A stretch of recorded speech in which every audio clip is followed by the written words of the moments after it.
Vitamin D dangerous? Yes and no. Dangerous if you have toxic levels, you're taking a synthetic form of vitamin D, you're taking vitamin D2, or you're deficient in a very important mineral.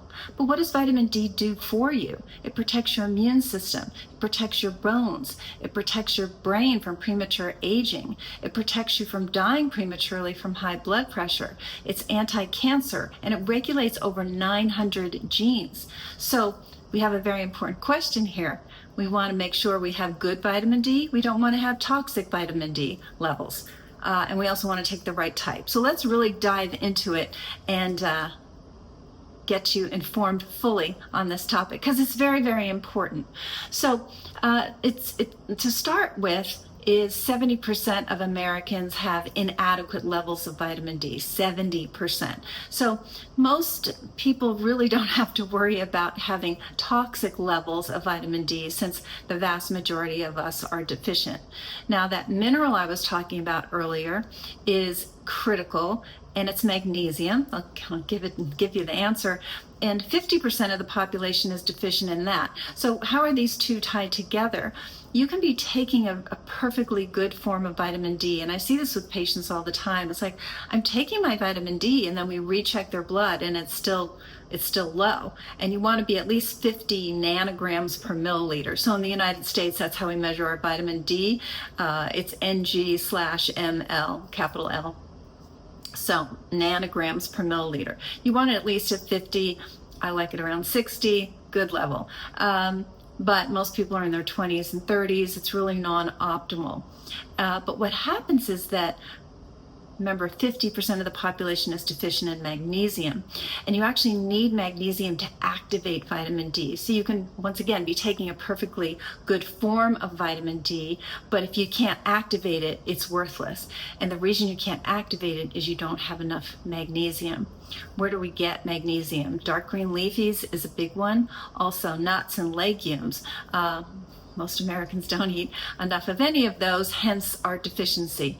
So magnesium, it has some common attributes of what vitamin D does. It's needed for DNA repair, so repairing your genes. So that's why it helps in reducing your risk of cancer. It also reduces your blood pressure, and very critically, going back to the concept of toxicity, is what do you worry about with vitamin D is you're going to get toxically high levels of calcium in your blood and then form blood clots, which is truly dangerous. Magnesium prevents that from happening. The other thing that prevents that from happening is that you have to pair. You remember, I started this with saying you're taking synthetic vitamin D or you're taking vitamin D2. You want to take vitamin D3, and you want it to be a natural source of it. You don't want it to have various fillers and things like that. So supplements really are a get what you pay for moment. So a cheaper form of vitamin D from a non-reputable company is bound to have fillers in it, and that's a problem. So get a natural form of vitamin D, get it from a reputable company, and you want the D3 paired with the K2. It's easy that way. I take a liquid, and they're paired together, which is great because the K2 directs the calcium to go to your bones. That's what you want, right? You want calcium in your bones for strong bones, which D will help you do. You don't want it in your soft tissue. You don't want it in your arteries. So that's what D3 does. That's why you want them paired together, and you also want enough magnesium. And that's where we fall short. And we've definitely learned, we call vitamin D3 a vitamin. It's really a steroid hormone, and it's got so many different attributes and so many different functions that it performs. I mean, when you think that it's associated with the function of 900, how your body expresses more than 900 genes. That's about 5% of your total gene pool. That's a lot. So we've talked about K2 along with your D3, not D2, because D2 is not as bioactive as D3. So that's the why of that.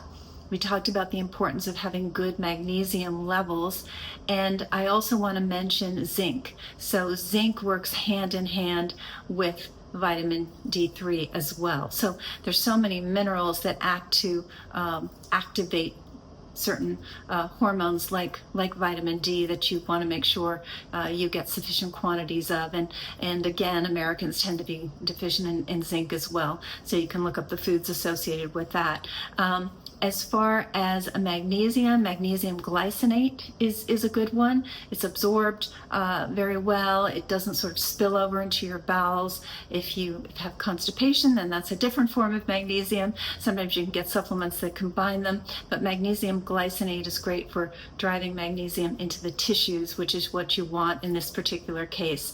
And also exercise improves the metabolism of vitamin D. So exercise is always a great thing to do, but when we're talking about vitamin D levels, something that enhances your metabolism.